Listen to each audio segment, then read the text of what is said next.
السلام علیکم جی، کیا حال چال ہے آپ سب لوگوں کے؟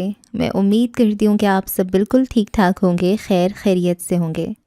ناول سہارا کون بنتا ہے از قلم تنزیل الرحمن عریش، قسط نمبر 8۔ خولا کو اس میٹنگ سے آئے دوسرا دن تھا، لیکن اس کا ذہن خالی خالی سا تھا۔ نہ جانے کیسی اداسی سی تھی جو اس کے ذہن سے چپک گئی تھی۔ بار بار منصور کا خیال اس کے ذہن میں آ جاتا تھا اور وہ بے چین ہو جاتی۔ بابا تو اس میٹنگ کے بعد گھر ہی نہیں تھے۔ وہ کچھ کرنا چاہتی تھی، اس کا دل چاہ رہا تھا وہ ابھی گھر سے نکل جائے اور دشمنوں کا قلعہ کما کر دے، مگر اس سے پہلے وہ بابا سے ملاقات کرنا چاہ رہی تھی اور بابا کا کچھ پتہ نہیں تھا کہ وہ کہاں ہیں اور کیا کر رہے ہیں۔ کافی دیر اسی بے چینی میں رہنے کے بعد بھی جب بے چینی ختم نہ ہوئی تو وہ اٹھ کھڑی ہوئی اور پورچ کی طرف چلنے لگی۔ اس نے ارادہ کیا کہ وہ 0 پوائنٹ پر جائے گی، اگر بابا مل گئے تو ٹھیک، ورنہ وہاں جا کر فیصلہ کرے گی کہ اسے آگے کیا کرنا چاہیے۔ اسے لگا جیسے اس کا اکیلے جانا ٹھیک نہیں، زرار بھی بہت بے چین تھا، اسے بھی ساتھ لے لینا چاہیے۔ یہ سوچ کر وہ واپس مڑی اور زرار کے کمرے کی طرف بڑھنے لگی۔ تھوڑی دیر بعد وہ دونوں کار میں سوار 0 پوائنٹ کی طرف جا رہے تھے۔ آئزہ بھی اسی سوچ میں گم تھی کہ خدیجہ پاس آ کر بیٹھ گئی۔ آئزہ: آپ کو پتہ ہے وہ بہت اچھا ہے، بہت نیک ہے۔ خدیجہ: اچھا تو کیا اللہ اچھے نہیں ہے؟ عائشہ گڑبڑا کر بولی: آپ بات کو غلط سائڈ پر تو نہ لے جائیں۔ خدیجہ: میں غلط سائڈ پر کب لے گئی ہوں؟ یہ جو دل ہے نا، اس میں صرف اللہ ہی رکھے جانے کے قابل ہے، اس کے علاوہ اور کوئی نہیں۔ عائشہ: مگر دل میں محبت بھی اللہ ہی ڈالتے ہیں نا؟ خدیجہ: بے شک کوئی کام بھی اللہ کی مرضی کے بغیر نہیں ہوتا، مگر اللہ نے اس دنیا کو اسباب کے ساتھ جوڑا ہے۔ ہم جس چیز کے قریب جائیں اور اپنائیں گے وہی چیز ہمارے دل میں جگہ بناتی چلی جاتی ہے۔ اگر عمر کو تم نہ دیکھتی، اس کے قریب نہ جاتی، وہ تمہیں نظر ہی نہ آتا، تو کیا اس کی محبت تمہارے دل میں اترتی؟ عائشہ پریشان سی ہو کر: جب وہ ملتا یا دکھتا ہی نہیں تو محبت کیسے پیدا ہوتی؟ خدیجہ: دل میں کسی کی محبت اترتی ہی تب ہے جب دل کا پیالہ خالی ہو۔ اس دل کے پیالے کو خالی رہنے ہی نہ دو۔ جب پیالہ پہلے ہی بھرا ہوگا تو کوئی اور اس میں آ ہی نہیں سکے گا۔ عائزہ: میں سمجھی نہیں۔ خدیجہ: دل کے پیالے کو پہلے ہی اللہ کی محبت سے بھر لو تو کوئی اور کیسے آئے گا؟ عائزہ: لیکن ماں باپ کی محبت، میاں بیوی کے درمیان محبت، یہ سب محبتیں بھی تو ہوتی ہیں نا؟ خدیجہ: بالکل یہ محبتیں بھی ہوتی ہیں، لیکن اس لیے ہوتی ہیں کیونکہ ہم ان کے بہت قریب ہوتے ہیں۔ اب اگر بچے کو پیدا ہوتے ہی کسی دوسرے جوڑے کو دے دیا جائے، وہ اس کی محبت سے پرورش کریں اور بڑا کریں، جب وہ بڑا ہو جائے اور اسے پتہ چلے کہ وہ کسی اور کا بیٹا ہے، تو اس تعلق کی وجہ سے اس کا دل اصل پیدا کرنے والوں کے لیے نرم تو ہوگا، مگر ان کے ساتھ اس کا لگاؤ اور انس ویسا نہیں ہوگا جیسا کہ پرورش کرنے والوں کے ساتھ ہوگا۔ یہی فطرت کا قانون ہے، جس چیز کے بھی آپ قریب جاؤ گے اس کی محبت آپ کے دل میں گھر کرتی جائے گی۔ بھائی بھائی سے بہت پیار کرتا ہے، مگر کئی ایسے بھائیوں کو بعد میں آپس میں لڑتے اور قتل تک کرتے دیکھا جاتا ہے۔ بہنوں بہنوں میں پیار ہوتا ہے، مگر انہی بہنوں کو بعد میں دور دراز پہنچتے بھی دیکھا جاتا ہے۔ اللہ نہ کرے کہ کسی کے ساتھ ایسا ہو، لیکن ایسا ہوتا ہے، یہ حقیقت ہے۔ عائزہ: لیکن میں نے کئی ناولز میں پڑھا ہے، اس میں عشق مجازی کے بعد ہی عشق حقیقی کی منزل آتی ہے۔ خدیجہ: اس میں بھی ہمارا ہی قصور ہے، لکھنے والے کا بھی اور پڑھنے والے کا بھی۔ لکھنے والا لکھتا ہے، لیکن یہ بھول جاتے ہیں کہ ان کے لکھنے کے بارے میں کل قیامت کے دن پوچھا جائے گا، اور اگر لکھا اچھا ہو تو پڑھنے والا اسی میں کھو کر یہ سمجھنے لگ جاتے ہیں کہ عشق مجازی کے بعد ہی عشق حقیقی ہوتا ہے، حالانکہ یہ انتہائی غلط اور فرسودہ خیال ہے۔ عائزہ: تو کیا ایسا نہیں ہوتا؟ خدیجہ: کیا صحابہ رضی اللہ عنہ نے عشق مجازی کر کے پھر اللہ کی محبت کو حاصل کیا تھا؟ حضرت اویس کرنی رضی اللہ عنہ نے کسی لڑکی سے محبت کے بعد حضور محمد صلی اللہ علیہ وآلہ وسلم اور اللہ سے محبت کو پایا تھا۔ کیا جتنے ولی، کتب اور ابدال گزرے ہیں سب نے دنیاوی محبتیں کر کے پھر اللہ کی محبت کو پایا تھا؟ کیا قرآن و حدیث میں کہیں اس شرط کو بیان کیا گیا ہے کہ پہلے عشق مجازی کرو پھر عشق حقیقی کی طرف آؤ؟ یہ تو ہمارا المیہ ہے کہ ہم جانے انجانے میں ایسی چیزیں لکھ جاتے ہیں اور یہ بھول جاتے ہیں کہ اگر کوئی اس پر عمل کرنے کی کوشش کرنے لگ گیا تو کیا ہوگا؟ وہ تو دنیاوی محبت کی وجہ سے ہی تباہ ہو جائے گا۔ عائزہ کو یہ سب سن کر چپ سی لگ گئی۔ خدیجہ: ایسا کبھی نہیں ہوتا کہ اللہ اور اس کے رسول کے حکموں کو توڑ کر یہ سمجھا جائے کہ مجھے اللہ مل جائے۔ اس معاملے میں بڑے دھڑلے سے کہا جاتا ہے کہ محبت تو عبادت ہے، وہ تو بڑا نیک ہے، میں بھی نیک بن جاؤں گی۔ یہ سوچ کر غلط قدم اٹھا لیے جاتے ہیں۔ وہ تو بڑی اچھی ہے، اس کی سیرت بہت اچھی ہے، مجھے تو اس کی سیرت کی وجہ سے پسند ہے، اسی وجہ سے اس سے محبت ہے۔ یہ سب نفس اور شیطان کے دھوکے ہیں۔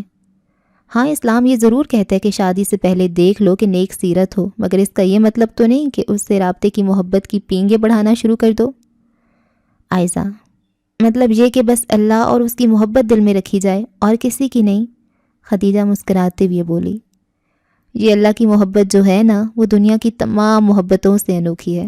اچھا یہ بتاؤ، اگر دنیا میں کسی کا محبوب کسی اور کے قریب ہونے لگ جائے تو اسے کیسا محسوس ہوتا ہے؟ یا اگر ماں باپ ہی ایک بچے سے زیادہ محبت کا اظہار شروع کر دیں تو دوسرا بچہ کیا محسوس کرتا ہے؟ عائزہ: ظاہر ہے اسے برا لگے گا، جیلسی ہوگی، حسد ہوگا۔ خدیجہ: بالکل، لیکن اب دیکھو اللہ کی محبت انوکھی محبت ہے، کیونکہ یہ ساری محبتوں کو اپنے اندر سمیٹ لیتی ہے۔ اللہ کی محبت آپ کو مجبور کرے گی کہ آپ اپنے ماں باپ سے محبت کریں۔ یہی اللہ کی محبت آپ کو مجبور کر دے گی کہ آپ اپنے بہن بھائیوں، بچوں، بڑوں، انسانوں، مسافروں، یہاں تک کہ پودوں اور جانوروں سے بھی محبت کریں۔ اس محبت میں محبوب اللہ اور اس کا رسول ہوتا ہے۔ کوئی اور ان سے محبت کرنے لگے تو دنیاوی محبت کے اصولوں سے بالکل الٹ ہمیں اس سے خوشی ہوتی ہے، اور الٹا ان لوگوں کو اپنے قریب کرتے ہیں تو ہوئی نا انوکھی محبت۔ یہ سب محبتوں کو اپنے اندر سمو لیتی ہے۔ عائزہ: اس محبت کو دل میں کیسے پیدا کیا جائے؟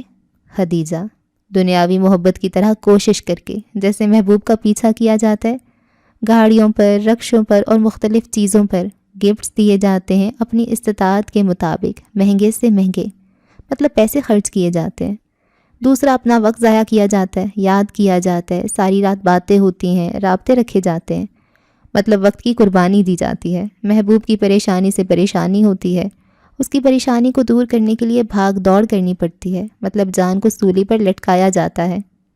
خدیجہ نے ایک لمبا سانس لیا اور پھر کہنے لگی، اسی طرح اللہ کی محبت کو پانے کے لیے بھی جان، مال اور وقت کی قربانی دینا پڑتی ہے۔ ایک درزی، پلمبر یا کچھ اور بننے کے لیے ان تینوں چیزوں کی قربانی دینی پڑتی ہے۔ تو ایمان کوئی عام چیز ہے جو ایسے ہی مل جاتی ہے؟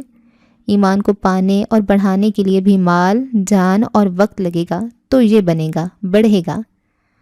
عائزہ کچھ نہ بولی اور ان باتوں پر غور کرنے لگی، لیکن پھر بھی عمر کا خیال دل سے نہیں جا رہا تھا۔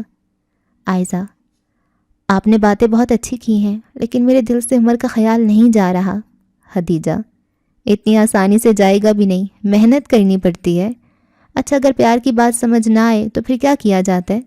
عائزہ: ظاہرہ پیار کا اثر نہ ہو پھر مارا جاتا ہے سمجھانے کے لیے۔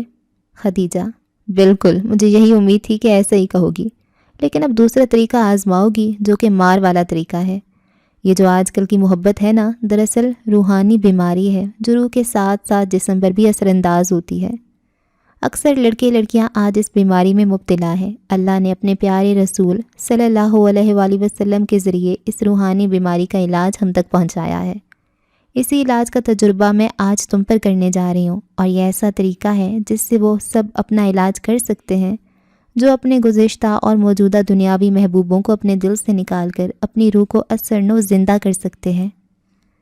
خدیجہ نے مسکراتے ہوئے عائزہ سے کہا۔ عائزہ نے تجسس سے پوچھا، کیا طریقہ ہے؟ خدیجہ: وہ میں ابھی نہیں بتاؤں گی، رات گہری ہو جائے پھر چلیں گے، تم یہاں بیٹھو، میں کھانا تیار کر کے آتی ہوں۔ عائزہ نے اٹھتے ہوئے کہا، چلے میں بھی آپ کے ساتھ چلتی ہوں۔ کھانا تیار کرتے اور کھاتے تقریباً 1.5 گھنٹہ لگ گیا، باقی وقت باتیں کرتے ہوئے گزرا۔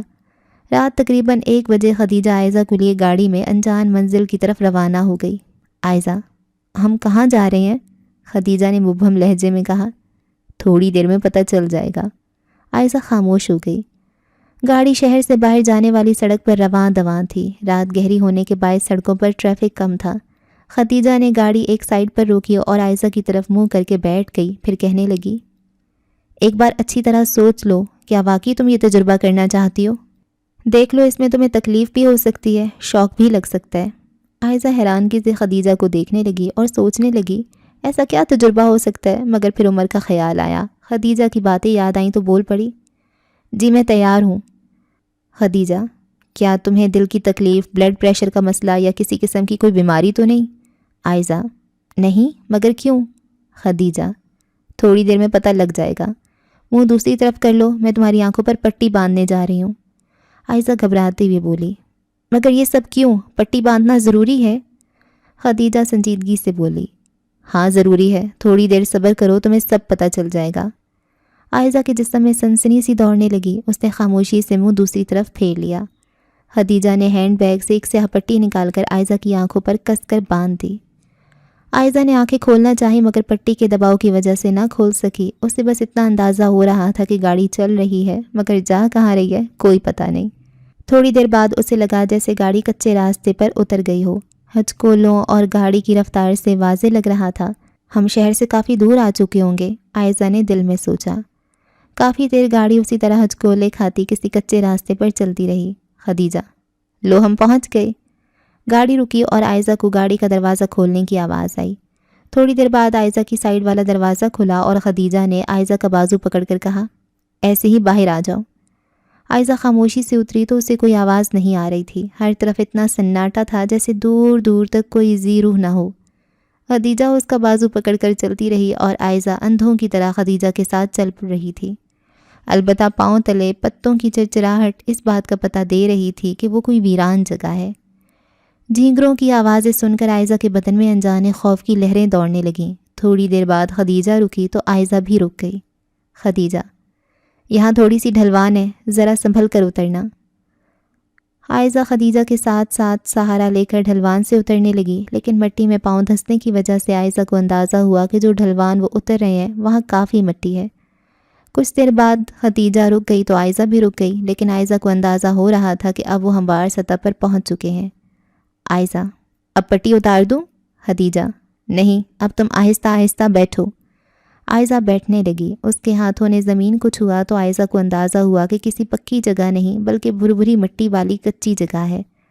عائزہ بیٹھی تھی کہ خدیجہ نے کہا: لیٹ جاؤ۔ عائزہ خاموشی سے لیٹ گئی اور سوچنے لگی پتہ نہیں وہ کہاں ہے، کیا ہو رہا ہے یہ سب۔ وہ انتظار کرنے لگی کہ آگے اب کیا کرنا ہے۔ خدیجہ نے سرگوشی کرتے ہوئے کہا: ٹھیک 10 منٹ بعد تم پٹی اتار دینا اور اس کے بعد مجھے ڈھونڈنا ہے، میں تمہیں باہر جانے والے راستے پر ملوں گی۔ عائزہ حیران ہو کر سوچنے لگی یہ کیسا ہائیڈ اینڈ سیک کھیل ہے جو کھیلنے کے لیے خدیجہ اسے شہر سے باہر لے آئی ہے۔ عائزہ تھوڑی دیر خاموشی سے لیٹی رہی، وہ دل ہی دل میں وقت گزرنے کا حساب کرنے لگی۔ آس پاس گہرا سکوت تھا، کبھی کبھی کسی جانور کی کریہا آواز اس سکوت کو توڑ جاتی۔ اندازاً 10 منٹ گزرنے کے بعد عائزہ نے آہستہ سے اپنے ہاتھ اٹھائے اور آنکھوں پر لگی پٹی کو اتار دیا۔ تھوڑی دیر تو عائزہ کو کچھ نظر نہ آیا، مگر پھر اس کی نظر آسمان پر موجود چاند پر پڑی۔ چاند پر سے نظر پھسلتی ہوئی آسمان کی ایک طرف گئی جہاں بادل امڑتے ہوئے نظر آ رہے تھے۔ عائزہ اٹھ کر بیٹھ گئی اور اپنے ارد گرد نظر دوڑائی تو خوف کی ایک لہر اس کے جسم میں سرایت کر گئی۔ اس نے دیکھا کہ وہ ایک گڑھے میں بیٹھی ہے جہاں کہیں کہیں خردرو پودوں اور جڑی بوٹیوں کی بہتات تھی، مگر عائزہ قدرے صاف جگہ پر بیٹھی تھی۔ چاند کی روشنی میں آنکھیں کھول کر اس نے گھاس پھوس میں جھانکنے کی کوشش کی جہاں اسے ایک عجیب سا کئی ٹانگوں والا کیڑا رینگتا ہوا نظر آیا۔ بے اختیار اس نے اپنے منہ پر ہاتھ رکھ کر اپنی نکلتی چیخ کا گلا گھونٹا اور اچھل کر اچانک سے کھڑی ہوئی، مگر وہ تیزی سے پھسلتی ہوئی گڑھے سے باہر نکلی۔ لیکن باہر نکل کر جو منظر اس نے اپنے آس پاس دیکھا وہ دیکھ کر اس کا دل اچھل کر حلق میں آ گیا۔ بے اختیار اس کے منہ سے چیخ کی صورت میں آواز نکلی: خدیجہ! وہ ایک قبرستان میں کھڑی تھی جہاں تاریک رات میں اسے وہاں موجود ٹیڑے میڑے درخت بھی ڈراؤنی شکل کی مخلوق نظر آ رہے تھے۔ خدیجہ تم کہاں ہو؟ خدیجہ! خدیجہ! وہ چلا چلا کر خدیجہ کو پکارنے لگی مگر اس کو جواب تو نہ ملا، البتہ اپنے قریب درختوں اور جھاڑیوں میں اسے ہلچل محسوس ہوئی۔ خوف زدہ ہو کر کبھی وہ جھاڑیوں کو تو کبھی درختوں پر موجود ہلچل کرنے والوں کو دیکھنے کی کوشش کرتی۔ قبرستان کافی پرانا اور بہت بڑا لگ رہا تھا، دور دور تک اسے قبریں ہی نظر آ رہی تھیں۔ باہر جانے والے راستے کا سوچ کر اس نے گڑھے کے کنارے لگے جوتوں کے نشان کو دیکھتے ہوئے سمت کا تعین کیا۔ وہ سہمی سہمی سی اس طرف کو آہستہ آہستہ قدم بڑھاتی چلنے لگی۔ اچانک ایک کریہ آواز نے سناٹے کو توڑا تو بے ساختہ اس کے منہ سے بھی چیخ نکل گئی۔ اس نے آواز کے ماخذ کی طرف دیکھا تو اسے ایک ٹیڑھی میڑھی شاخ پر ایک بڑا بھدے سے رنگ کا الو بیٹھا نظر آیا جس کی بڑی بڑی آنکھیں عائزہ کو لگا جیسے اسی کی طرف مرکوز ہیں۔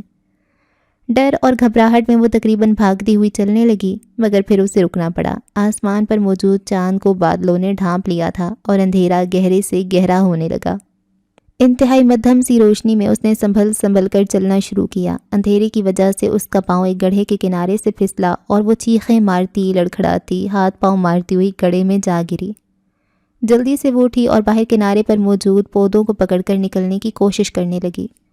اسے اپنے قریب بہت سی سرسراہٹیں سنائی دے رہی تھیں۔ بڑی مشکل سے اس نے خود کو گڑھے سے نکالا اور تیزی سے بھاگتی ہوئی وہاں سے دور جانے کی کوشش کرنے لگی، مگر اندھیرے میں بھاگتے ہوئے اس کا گھٹنا کسی سخت چیز سے ٹکرایا۔ وہ دہشت سے چیخیں مارتی کسی قبر کے اوپر جا گری۔ کچھ گھٹنے میں درد کی شدت، کچھ خوف کی انتہا سے اس کی آنکھوں سے بہتے آنسوؤں کی شدت میں اضافہ ہو گیا۔ Khadija, Khadija please help me! اس نے پوری طاقت سے چیختے ہوئے خدیجہ کو پکارا، جس کا دور دور تک کوئی نام و نشان نہیں تھا۔ بادل پورے آسمان پر چھا چکے تھے، اندھیرا اتنا گہرا ہو چکا تھا کہ اس کو اپنے ہاتھ بھی مشکل سے نظر آ رہے تھے۔ وہ خوفزدہ ہو کر ادھر ادھر دیکھ رہی تھی، کدھر جائے، راستہ نہ جانے کہاں گم ہو چکا تھا۔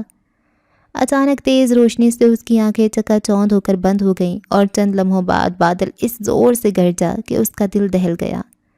پلیز کوئی تو مدد کو آ جائے! دل ہی دل میں وہ مدد کو پکارتی پاؤں سے زمین کو ٹٹولتی ہوئی آگے بڑھنے لگی۔ اللہ مجھے بچا لیں، پلیز میری ہیلپ کریں! راستہ نہ ملنے پر وہ وہیں بیٹھ کر بلک بلک کر رو پڑی۔ اللہ مجھے بہت ڈر لگ رہا ہے، میری مما بھی نہیں ہے یہاں، پلیز پلیز اللہ میری مدد کریں! انسان بھی کتنا عجیب ہے نا، ساری زندگی رب کو بھلائے رہتا ہے اور جب کہیں ایسا پھنس جائے جہاں کوئی امید نہیں ہوتی وہاں اسے رب یاد آ جاتا ہے۔ بجلی کی چمک کی روشنی میں وہ دھیرے دھیرے آگے بڑھنے لگی اور کانوں میں انگلیاں ٹھونس دیں کہ بادل کے گرجنے کی آواز کانوں میں نہ پڑے۔ اسے لگ رہا تھا جیسے وہ یہ گرج برداشت نہیں کر سکے گی۔ بجلی چمکی تو اسے تھوڑی دور ایک ہیولا سا نظر آیا۔ بے اختیار وہ تیزی سے بھاگی اور اس ہیولے کی جانب بڑھنے لگی۔ بارش کی بوندیں یکلخت برسنے لگیں۔ جیسے ہی وہ اندھیرے میں اس ہیولے کے قریب ہونے لگی جس کا آدھا جسم جھاڑیوں کے پیچھے چھپا تھا، اس کے قدموں کی آواز سے اس ہیولے نے اپنا سر اٹھا کر گھوم کر عائزہ کی طرف دیکھا تو عائزہ کی منہ سے ہذیانی چیخیں نکلنا شروع ہو گئیں۔ وہ کوئی جانور تھا۔ بجلی چمکی تو عائزہ نے لمحے بھر میں دیکھا کہ اس جانور کے منہ سے خون ٹپک رہا تھا، شاید کچھ کھا رہا تھا۔ وہ اکیلا نہیں تھا، جھاڑیوں کے پیچھے اس جیسے کچھ اور جانور بھی تھے۔ عائزہ ہذیانی چیخیں مارتے الٹے پاؤں واپس بھاگی۔ گھٹنے کا درد شدید ہوتا جا رہا تھا، مگر یہ اس کی قوت ارادی تھی جو اسے چیخنے اور بھاگنے رہنے پر مجبور کر رہی تھی۔ بارش نے کچی زمین پر پھسلن پیدا کر دی تھی۔ عائزہ کا پاؤں پھسلا اور بری طرح زمین سے جا ٹکرائی۔ قبر کا کتبہ اس کے سر کے ایک طرف لگا اور خون بہنے لگا۔ جوتے نہ جانے کہاں گر چکے تھے، دوپٹہ بھی کہیں گم ہو چکا تھا۔ زمین پر لیٹے لیٹے اس نے سر گھما کر پیچھے دیکھا کہ کہیں وہ جانور تو اس کے پیچھے نہیں آ رہا۔ ہذیانی چیخوں کی وجہ سے اس کا گلا درد کر رہا تھا۔ ایک دم اسے اپنے پاؤں پر کچھ رینگتا ہوا محسوس ہوا۔ اس نے سر اٹھا کر پاؤں کی طرف دیکھا تو کیچوے اس کے پاؤں پر رینگ رہے تھے، مگر اب اس میں اتنی ہمت نہیں بچی تھی کہ وہ ان کو جھٹک سکتی۔ خوف، درد اور دہشت سے اس کو اپنا ذہن اندھیروں میں ڈوبتا محسوس ہوا۔ بارش برسنے کے بعد اب تھمنے لگی تھی، اس کی آنکھیں بند ہونے لگیں۔ اس کو لگا بس اس کا آخری وقت آن پہنچا ہے۔ اس کی لاش کب تک ایسے پڑی رہے گی اور شاید درندے اور دوسرے جانور اس کا گوشت کھانا شروع کر دیں۔ یہ سوچ کر اس کے کانپتے وجود میں ایک آخری خوف کی لہر دوڑی اور اس کے حواس پناہ ہونے لگے۔ آخری منظر جو اس کی آنکھوں نے دیکھا وہ آسمان پر چمکتی بجلی کی ایک لہر تھی۔ اس کے بعد وہ اپنے حواس کھو بیٹھی اور اندھیروں میں ڈوبتی چلی گئی۔ موت کے اندھیرے یا پھر بے ہوشی کے اندھیرے اس پر حاوی ہوتے چلے گئے۔ کتنی بڑی نعمت ہے ایسا اندھیرا جو انسان کو ہر درد، ہر خوف سے بے نیاز کر دیتا ہے، مگر موت کا اندھیرا ایک ایسا اندھیرا ہے جو یا تو درد اور خوف کی انتہا پر لے جاتا ہے یا پھر لذت و آسائش کی انتہا پر پہنچا دیتا ہے۔ عائزہ کی آنکھیں دھیرے دھیرے کھلنے لگیں۔ پہلے پہل وہ خالی خالی نظروں سے چھت کو تکتی رہی۔ اس کے ذہن میں کچھ نہیں تھا، وہ کون ہے، کہاں ہے۔ پھر آہستہ آہستہ اس کے ذہن میں شعور کی روشنی بڑھنے لگی، مگر جیسے ہی اس کے ذہن نے شعور کو چھوا بے اختیار اس کے منہ سے چیخیں نکلنے لگیں۔ وہ اپنے جسم کو ایسے جھٹکنے لگی جیسے اس کے جسم پر بہت سارے کیڑے چپکے ہوں۔ وہ ہاتھوں سے ان کیڑوں کو دور پھینکنے کی کوشش کرنے لگی۔ اس کو اپنے سینے پر دباؤ سا محسوس ہوا اور دور کہیں ایک پرنم عاجزانہ آواز ذہن میں گونجنے لگی۔ عائزہ سب ٹھیک ہے، تم میرے گھر ہو، اب کچھ نہیں ہے یہاں، خود کو سنبھالو پلیز۔ مگر بہتے آنسوؤں کے ساتھ عائزہ پاگلوں کی طرح ایسے ہاتھ چلا رہی تھی جیسے خود کو انجانی چیزوں سے بچانے کی کوشش کر رہی ہو۔ پلیز عائزہ سب ٹھیک ہے، مجھے معاف کر دو، مجھ سے غلطی ہو گئی۔ ایک ہچکیوں میں ڈوبی آواز اس کی سماعتوں کو جھنجھوڑنے لگی۔ رفتہ رفتہ اس کی آنکھوں کے سامنے مناظر واضح ہونے لگے۔ سب سے پہلے اس کی نظریں اپنے پاس کھڑی خدیجہ پر پڑی، جس کا چہرہ آنسوؤں میں ڈوبا تھا۔ وہ بار بار عائزہ کو پرسکون رہنے کی درخواست کر رہی تھی۔ عائزہ کی نظریں خدیجہ کے چہرے سے پھسلتی ہوئی خدیجہ کے پیچھے کھڑے 2 بچوں پر پڑی جو حیرت سے عائزہ کو دیکھ رہے تھے۔ عائزہ کو احساس ہوا اس کا جسم کب کپا رہا ہے، حرارت کی لپٹیں اس کے جسم سے نکل رہی ہیں۔ اس کو اپنے حلق میں کانٹے پھنستے ہوئے محسوس ہوئے۔ اس نے بے اختیار اپنے گلے پر ہاتھ رکھا اور پانی مانگنا چاہا، مگر اس کی آواز نہ نکل سکی۔ خدیجہ سمجھ گئی۔ اس نے تیزی سے سائڈ ٹیبل پر پڑے جگ سے گلاس میں پانی ڈالا اور عائزہ کے منہ سے لگا دیا۔ عائزہ نے بے اختیار پانی اتنی تیزی سے پینا شروع کیا کہ جیسے صدیوں سے پیاسی ہو۔ کچھ پانی چھلک کر عائزہ کے کپڑوں پر گرنے لگا۔ خدیجہ نے دوسرا گلاس بھرا اور عائزہ کے منہ سے لگا دیا۔ بے صبری سے عائزہ ایک ہی سانس میں وہ گلاس پی گئی۔ تیسرا گلاس پینے کے بعد عائزہ کو سکون سا محسوس ہوا۔ رفتہ رفتہ اس کے جسم کی لرزش میں کمی آنے لگی۔ اس نے خود کو بستر پر گرا کر آنکھیں موند لیں۔ دکھتی آنکھیں دوبارہ نہ کھل سکیں اور وہ نیند کی گہری وادیوں میں ڈوبتی چلی گئی۔ شاید سکون آور انجیکشنز کا بھی اثر تھا۔ دوبارہ جب عائزہ کی آنکھ کھلی تو عائزہ نے چہرہ گھما کر دیکھا۔ کھڑکی سے ابھرتے سورج کی کرنیں کمرے میں داخل ہو رہی تھیں۔ ان کرنوں میں سورج کی طرف رخ کیے خدیجہ قرآن کھولے بیٹھی تھی۔ ترجمہ: جس دن تو ایمان والے مردوں اور ایمان والی عورتوں کو دیکھے گا، ان کی روشنی ان کے آگے اور ان کی دائیں طرفوں میں دوڑ رہی ہوگی۔ آج تمہیں ایسے باغوں کی خوشخبری ہے جن کے نیچے سے نہریں چلتی ہیں۔ ہمیشہ ان میں رہنے والے ہو، یہی تو بہت بڑی کامیابی ہے۔ جس دن منافق مرد اور منافق عورتیں ان لوگوں سے کہیں گے جو ایمان لائے، ہمارا انتظار کرو کہ ہم تمہاری روشنی سے کچھ روشنی حاصل کر لیں۔ کہا جائے گا اپنے پیچھے لوٹ جاؤ، بس کچھ روشنی تلاش کرو۔ پھر ان کے درمیان ایک دیوار بنا دی جائے گی جس میں ایک دروازہ ہوگا۔ اس کی اندرونی جانب اس میں رحمت ہوگی اور اس کی بیرونی جانب اس کی طرف عذاب ہوگا۔ خوش الحان آواز میں 2 آیتیں پڑھ کر خدیجہ نے بلند آواز سے ترجمہ پڑھا اور قرآن بند کر کے سوچنے لگی۔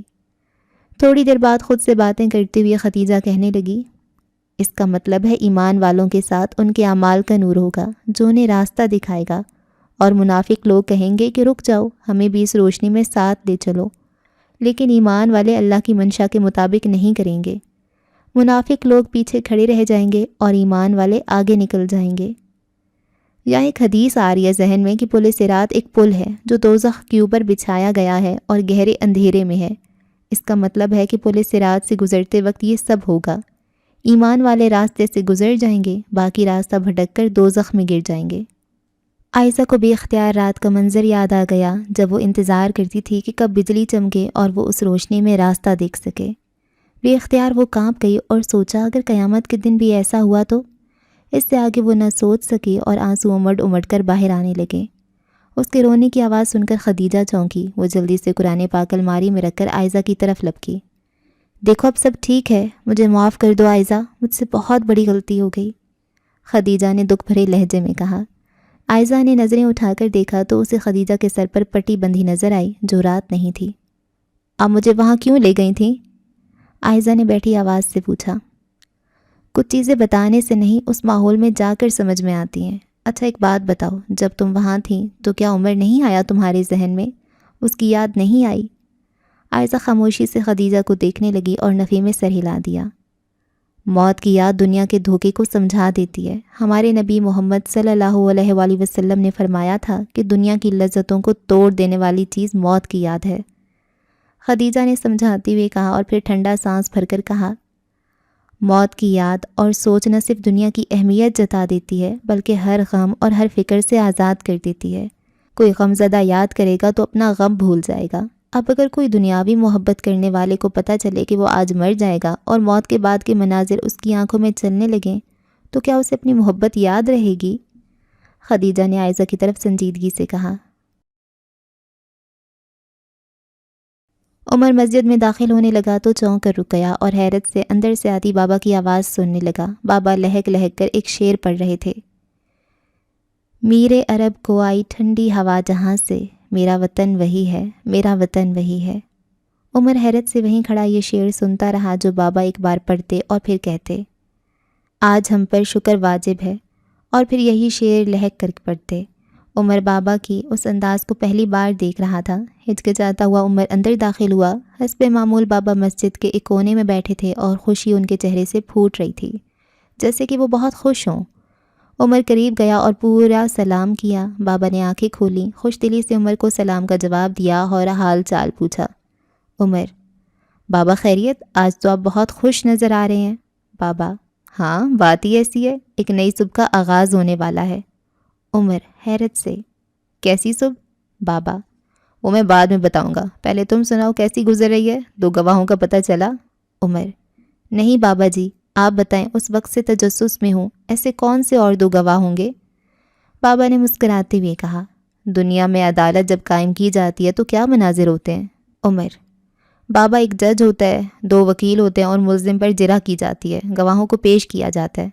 بابا: لیکن اللہ کی عدالت میں وہ کچھ ہوگا جو یہاں کی عدالتوں میں کبھی نہیں ہوا۔ بابا کے چہرے پر یک لخت اداسی چھا گئی۔ عمر: ایسا کیا ہوگا بابا؟ ترجمہ: تو اس وقت کیسا سما ہوگا جب ہم ہر امت سے ایک گواہ لائیں گے، اور اے رسول مکرم، ہم آپ کو ان سب پر گواہ بنا کر لائیں گے۔ سورہ النساء 41۔ ترجمہ: زمین اپنے رب کے نور سے چمکنے لگے گی، نامہ اعمال دیے جائیں گے اور نبیوں اور گواہوں کو لا کھڑا کیا جائے گا۔ سورہ الزمر 69۔ مختلف روایات کے مطابق آپ محمد صلی اللہ علیہ وآلہ وسلم کے سامنے ساری امت کے اعمال پیش کیے جاتے ہیں، اور اسی وجہ سے آپ بھی گواہی دیں گے۔ اب عمر بیٹے، قیامت میں شفاعت کرنے والے اور ہم سب کے واحد وکیل حضرت محمد صلی اللہ علیہ وآلہ وسلم ہی ہوں گے۔ اگر وہ بھی ہمارے گناہوں کی گواہی دینے لگے تو وہ شخص بھلا کیسے بچ سکتا ہے جس کا وکیل ہی اس کے خلاف گواہی دینے لگ جائے؟ سکتے کی حالت میں بیٹھے عمر کو اپنے جسم میں کپکپاہٹ کی ایک لہر دوڑتی محسوس ہوئی۔ بابا کی آنکھیں بھی نم ہو چکی تھیں۔ عمر نے دل برداشتہ لہجے میں پوچھا، اور آخری گواہ کون ہوگا؟ بابا چند لمحے تو عمر کی طرف دیکھتے رہے جیسے انہیں بولنے میں مشکل ہو رہی ہو، پھر آخر کار پست آواز میں بولے۔ ترجمہ: کوئی چیز مجھ سے پوشیدہ نہیں جو تم عمل کرتے ہو، قیامت کے دن ہم اس پر گواہ ہوں گے۔ سورہ یونس 61۔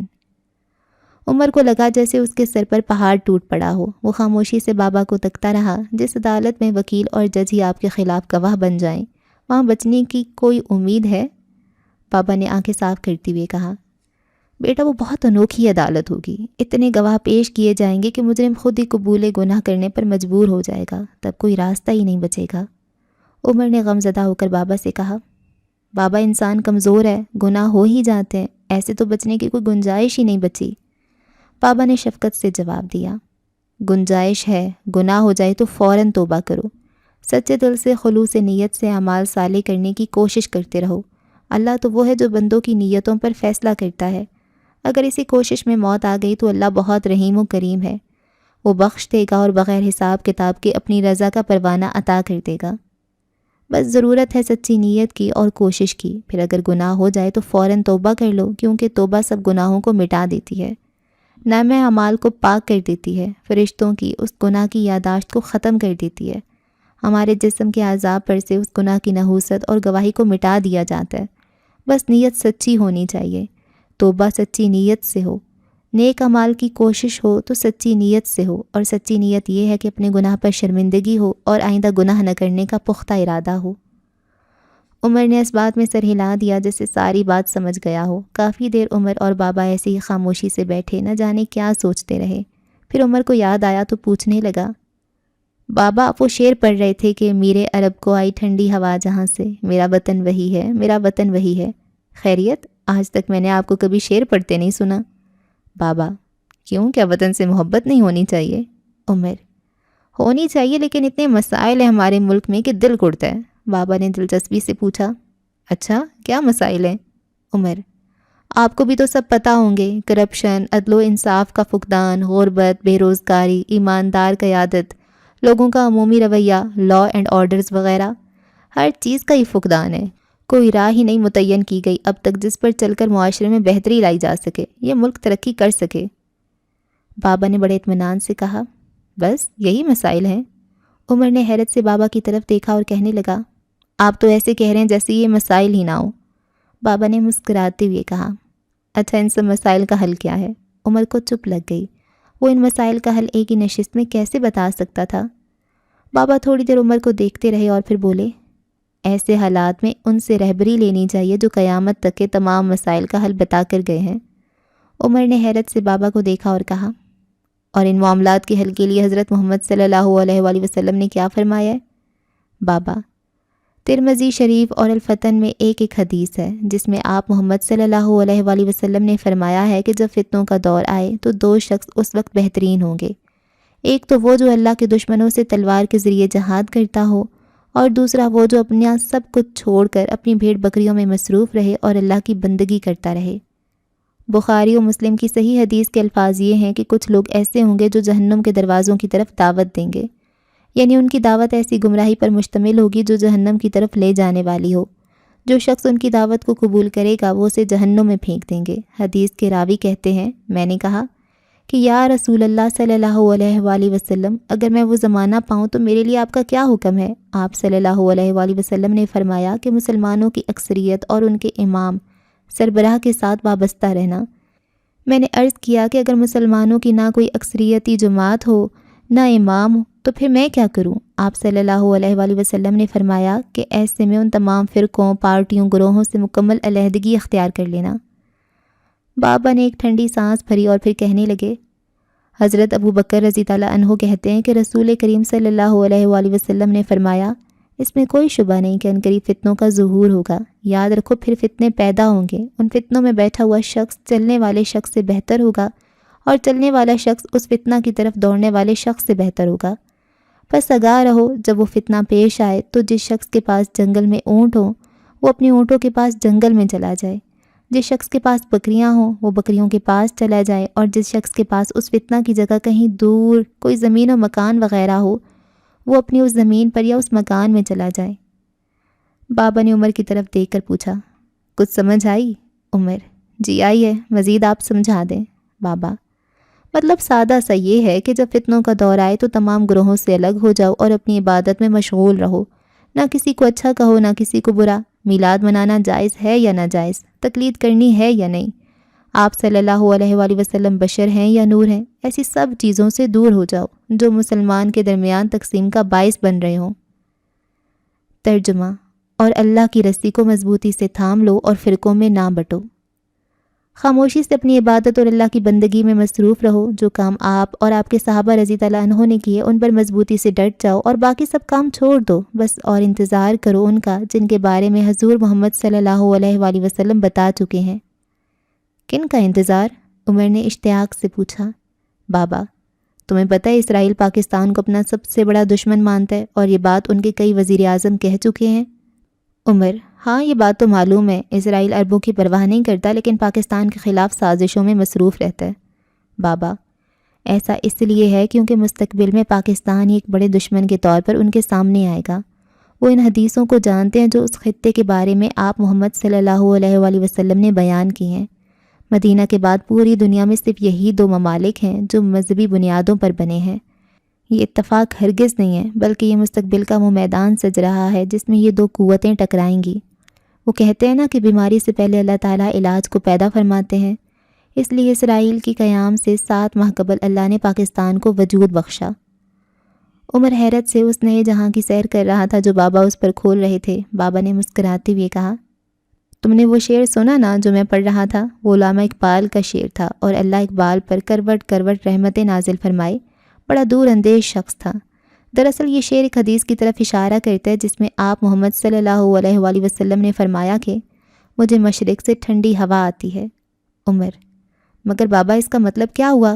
بابا نہ جانے کہاں گم تھے، اسی حالت میں وہ کہنے لگے، پاکستان اور مدینہ میں بہت سی چیزیں ایک جیسی ہیں، دونوں ناموں مدینہ اور پاکستان کا ایک ہی مطلب ہے، پاک لوگوں کی رہنے کی جگہ یا شہر۔ مدینہ کے مسلمانوں کے دشمن بھی مشرک تھے، جن کی مدد یہودی کر رہے تھے، اور پاکستان کے دشمن بھی مشرک ہیں جن کی مدد یہودی کر رہے ہیں۔ اس وقت بھی پہلی جنگ میں مسلمانوں کو بدر میں فتح ہوئی، اور ادھر بھی 1965 کی جنگ میں مسلمانوں کی فتح ہوئی۔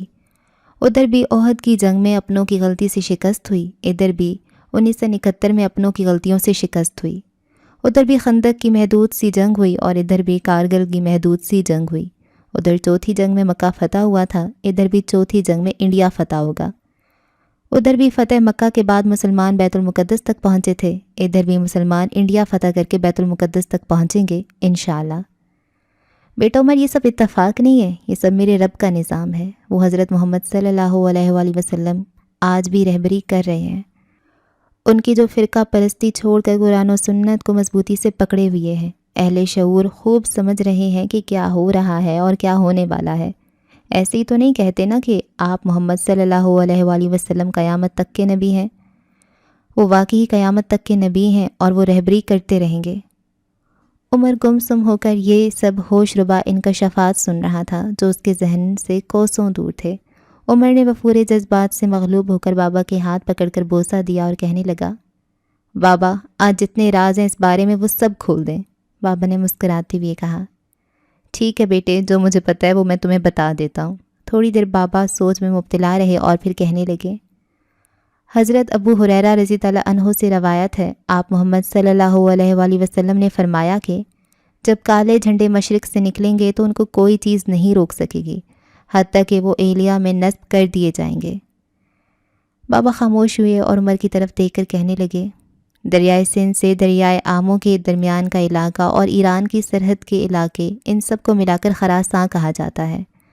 دریائے سندھ سے دریائے آمو افغانستان کے درمیان کا علاقہ اور ایران کے سرحد کے علاقے، ان سب کو ملا کر خراساں کہا جاتا ہے۔ اور اس حدیث کا مطلب ہے یہاں سے ایک لشکر نکلے گا جو اپنی راہ میں آنے والے سارے علاقے فتح کرتا ہوا بیت المقدس تک جا پہنچے گا۔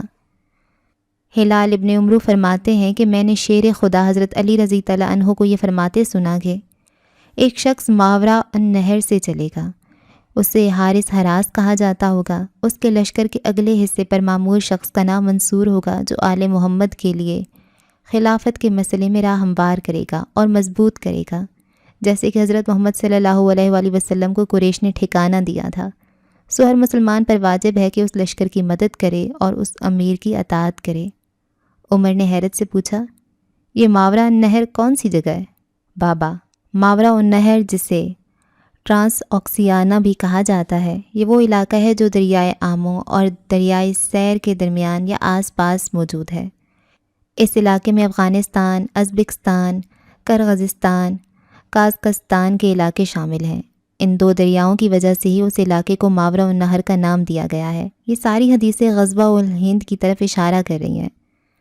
ایک اور حدیث حضرت ثوبان رضی اللہ عنہ جو کہ آپ محمد صلی اللہ علیہ وآلہ وسلم کے آزاد کردہ غلام تھے، ان سے روایت ہے، آپ محمد صلی اللہ علیہ وآلہ وسلم نے فرمایا، جب تم دیکھو کالے جھنڈے خراساں کی طرف سے آئے ہیں تو ان میں شامل ہو جانا، کیونکہ ان میں اللہ کے خلیفہ مہدی ہوں گے۔ عمر بیٹا، قرآن و حدیث اشارات میں بتاتے ہیں۔ اب اس حدیث کے دو مطلب ہیں کہ یا تو امام مہدی بذات خود ان میں شامل ہوں گے جن کی پہچان مکہ میں حج کے موقع پر ہوگی، جہاں ان کے ہاتھ پر بیعت کی جائے گی، یا پھر یہ لشکر ان سے جا ملے گا۔ عمر بھول چکا تھا وہ کہاں بیٹھا ہے۔ ایسے ایسے راز تھے جو عمر کو مبہوت کیے جا رہے تھے۔ مبہوت ہو کر ہی عمر نے بابا سے پوچھا، کیا ایسی کوئی جماعت تیار ہو رہی ہے؟ کیا ایسا ہو رہا ہے؟ بابا نے دیوار سے ٹیک لگائی اور ہوا میں کسی غیر مرئی نقطے کو گھورتے ہوئے کہنے لگے، یہاں پھر ہم حدیث سے رہنمائی لیتے ہیں، کیونکہ انسان غلط ہو سکتا ہے مگر حدیث نہیں۔ آپ محمد صلی اللہ علیہ وآلہ وسلم نے فرمایا، جب تک آسمان سے بارش برستی رہے گی تب تک جہاد در و تازہ رہے گا، اور لوگوں پر ایک زمانہ ایسا آئے گا کہ جب ان کے علماء یہ کہیں گے کہ یہ جہاد کا زمانہ نہیں ہے، لہٰذا ایسا دور جس کو ملے تو وہ جہاد کا بہترین زمانہ ہوگا۔ صحابہ نے پوچھا، یا رسول اللہ صلی اللہ علیہ وآلہ وسلم، کیا کوئی ایسا کہہ سکتا ہے؟ آپ نے فرمایا، ہاں، وہ جس پر اللہ کی لعنت، فرشتوں کی لعنت اور تمام انسانوں کی لعنت ہو، یہی لوگ جہنم کا ایندھن ہوں گے۔ ایک اور جگہ ایک روایت ہے، میری امت سے ایک گروہ قیامت تک ہمیشہ حق کے لیے لڑتا اور غالب رہے گا۔ آخر عیسیٰ ابن مریم نازل ہوں گے، اس گروہ کے امیر ان سے کہیں گے، آئیے ہماری امامت کیجیے، تو وہ کہیں گے، نہیں، اللہ نے اس امت کو یہ شرف بخشا ہے کہ تم ہی آپس میں ایک دوسرے کے امیر ہو۔ اب اگر تم دیکھو آج کئی ایسے علماء کی شکل اختیار کیے ہوئے لوگ ملیں گے جو یہ کہتے ہیں کہ نظر آئیں گے کہ اب جہاد کا دور نہیں رہا، حالانکہ مسلمانوں کی ذلت و پستی کی وجہ ہی جہاد چھوڑ دینا ہے، جبکہ آپ محمد صلی اللہ علیہ وآلہ وسلم نے فرمایا تھا جب میری امت جہاد چھوڑ دے گی تو ذلیل و رسوا ہو جائے گی، وہی ہو رہا ہے۔ اب دوسری طرف دیکھو کہ ایک جماعت جہاد کرتی رہے گی اور غالب رہے گی، جس کو کوئی شکست نہیں دے سکے گا۔ اب ذرا نظر دوڑاؤ اپنے آس پاس، ایسی کون سی جماعت ہے جو لڑ رہی ہے اور ناقابل شکست ثابت ہوئی ہے؟ بابا نے عمر سے سوال کرتے ہوئے کہا۔ عمر نے دھیمے لہجے میں کہا، افغان طالبان۔ بابا نے سر جھکا کر کہا، ہم صرف قرآن و سنت کو دیکھتے ہیں، جو اس کے مطابق ہے وہ درست، جو نہیں ہے وہ غلط۔ اللہ تعالیٰ قرآن کریم کی سورہ محمد کی آیت نمبر 38 میں فرماتے ہیں کہ اگر تم منہ پھیرو گے اللہ کے راستے میں جہاد سے، دین سے، تو میں تم سے یہ نعمت چھین لوں گا اور تمہاری جگہ دوسروں کو لے آؤں گا جو اس کو سنبھالیں گے۔ عمر بیٹا یاد رکھنا، اللہ کا یہ دین اسلام ہمارا محتاج نہیں ہے، اللہ چاہے تو ابابیلوں سے اپنے دین کو بچانے کا کام لے سکتا ہے۔ دعا کیا کرو کہ اللہ مجھے اور میری اولاد کو دین اسلام کی سربلندی کے لیے قبول فرمائے، ورنہ اللہ کا دین تو قائم رہے گا، ہم محروم ہو جائیں گے۔ اب توجہ سے سنو، یہ ساری دنیا حضرت نوح علیہ السلام کے 3 بیٹوں کی اولاد ہے، حضرت سام، حضرت یافس اور حضرت حام علیہ السلام۔ اسلام کو دوبارہ عروج ملا ہے۔ پہلی بار عروج اسلام کو عربوں نے دیا اور 1000 سال تک دین اسلام کی سربلندی کی نعمت ان عربوں کے پاس رہی جو حضرت سام علیہ السلام کی اولاد میں سے تھے۔ پھر عربوں نے اس نعمت کی بے قدری کی تو ان پر زوال آ گیا اور اللہ نے ان سے یہ نعمت چھین کر ترکوں کے حوالے کر دی، جنہوں نے اسلام کا پرچم سر بلند کیے رکھا، جس میں ارطغرل غازی جیسے حکمران آئے۔ ترک جو کہ حضرت نوح علیہ السلام کے بیٹے حضرت یافس علیہ السلام کی اولاد میں سے تھے، انہوں نے تقریباً 900 سال اسلام کا جھنڈا سر بلند رکھا۔ جب انہوں نے بھی بے قدری کی تو خلافت عثمانیہ ٹوٹ گئی اور یہ نعمت اب حضرت نوح علیہ السلام کے تیسرے بیٹے حضرت حام علیہ السلام کو منتقل ہو چکی ہے، اور اسلام کا جھنڈا اب سر بلند ہوتا چلا جائے گا۔ اس کو سر بلند کرنے والے Pakistan, Afghanistan, Kazakhstan, Uzbekistan, Kyrgyzstan, Turkmenistan, Tajikistan اور ایران کے لوگ ہوں گے۔ یہ سارا میدان اسی طرح سج رہا ہے جیسے مکہ، مدینہ، طائف، یمن لوگوں کے ذریعے اسلام کے پرچم کو پہلی صدی میں سربلند کیا گیا تھا، اور دوسری بار ترکی، شام، عراق وغیرہ کے لوگوں کے ذریعے دوسری صدی میں پرچم اسلام کو سربلند رکھا گیا تھا۔ سن 2000 سے تیسری صدی شروع ہو چکی ہے اور اب اس پرچم کو حضرت نوح علیہ السلام کے تیسرے اور آخری مسلمان بیٹے حضرت حام علیہ السلام کی اولاد سنبھالنے جا رہی ہے۔ اب یہ پرچم اسلام پوری دنیا پر لہرا کر رہے گا، کیونکہ اس کو سربلند کرنے کے لیے اللہ تعالیٰ امام مہدی اور حضرت علیہ السلام کو بھیجیں گے، اور یہ آخری بار اسلام کا عروج ہوگا۔ ایسا عروج ہوگا کہ کفر مٹ جائے گا، پوری دنیا پر اسلام چھا جائے گا۔ اس کے بعد پھر اگر لوگ گناہوں کی طرف مائل ہوئے اور اسلام کو چھوڑا تو پھر کوئی نئی لہر عروج کی نہیں اٹھے گی، پھر بس قیامت آئے گی۔ بابا بولتے بولتے تھک کر خاموش ہو گئے اور اپنے پاس پڑے ڈھام پہ مٹی کا گلاس اٹھایا اور پانی پینے لگے۔ عمر ایسا گم سم ہوا ان باتوں میں کہ وہ بس خالی خالی نظروں سے بابا کے نورانی اور بارش چہرے کو دیکھے جا رہا تھا۔ اس کا ذہن تمام سوچوں سے خالی ہو چکا تھا۔ عمر، بابا لیکن یہ سب ہوگا کیسے؟ پاکستان کی عوام تو طالبان کو دہشت گرد اور ظالم سمجھتی ہے، باقی تمام وسطی ایشیا کی ریاستیں جیسا کہ تاجکستان وغیرہ، ان کا قابل ذکر کوئی کردار نہیں سامنے آیا ابھی تک، تو یہ سب کیسے ہوگا؟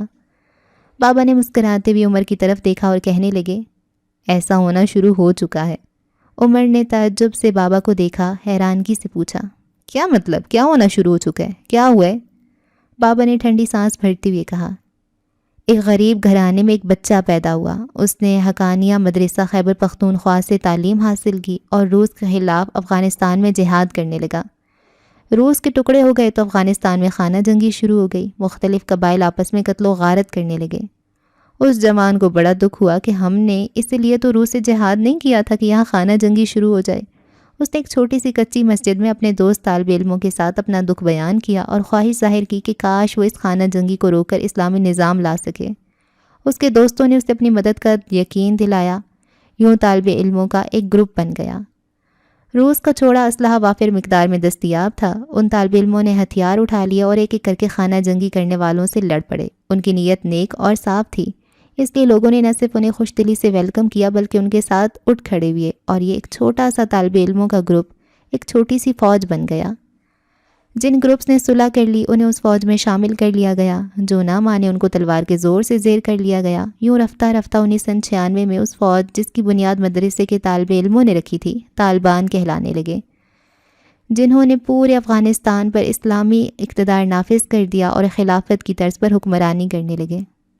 میں خود افغانستان کے کئی افراد سے مل چکا ہوں، ان کا کہنا تھا طالبان کا دور بہترین دور تھا۔ یہ خلافت کی طرز پر قائم حکومت دیکھ کر اسلام دشمن قوتیں بوکھلا گئیں کہ اگر یہ حکومت مضبوط ہو گئی تو یہ نظام حکومت اپنے آس پاس کے ملکوں جن میں پاکستان بھی شامل ہے کو لپیٹ میں لے لے گا، مغرب کو شدید خطرہ لاحق ہو جائے گا۔